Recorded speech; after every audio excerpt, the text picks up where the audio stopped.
Shalom and welcome to the weekend edition of the Daily Dose of Hebrew.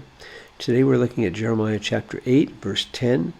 You may recall in the previous verses the Lord was castigating his people for their foolishness, in that they have the word of the Lord and yet at the same time they're rejecting it or twisting it and misusing it.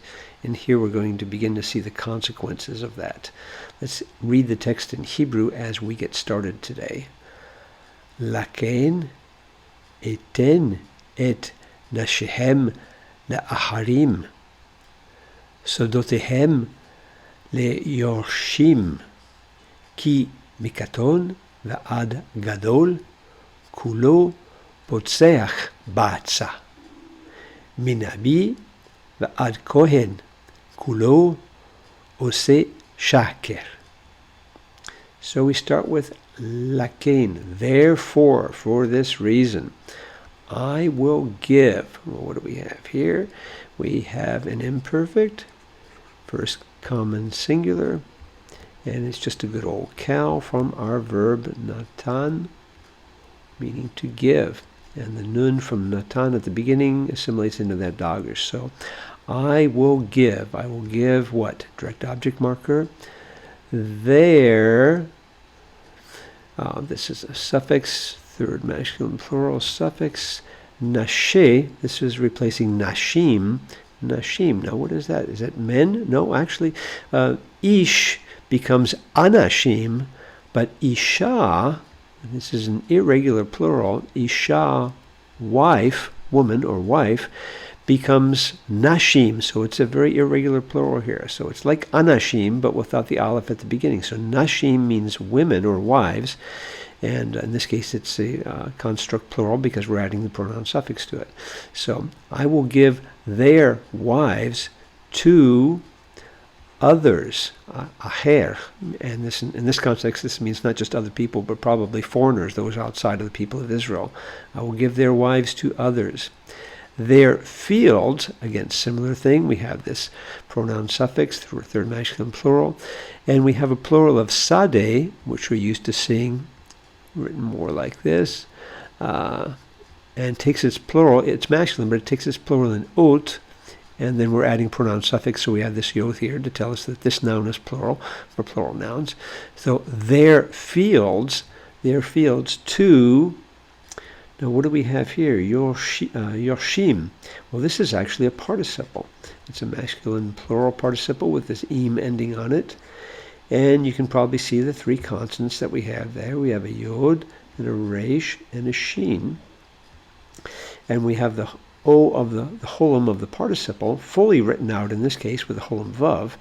But yarash means to take possession, or to dispossess, or to take possession, depending on which point of view you're looking at it. So to take possession. So the participle would be those taking possession. So I will give your fields to those who are going to take it, to those who are going to confiscate it, in other words. And why is this? Because, or for, from small and to the great. Now, from this key all the way on, we're going to start seeing something that's going to be very, very similar. We're going to see this in the following verses. That goes back to Jeremiah chapter 6, verse 13.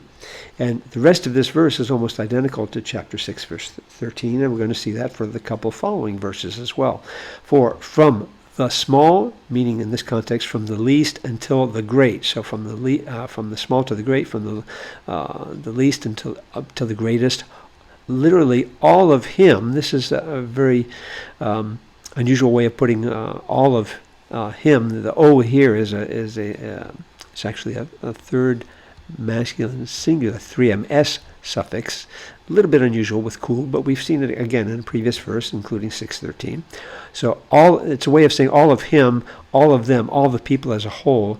Botseach. This again is a participle. It's a cal, masculine singular participle with this holum here.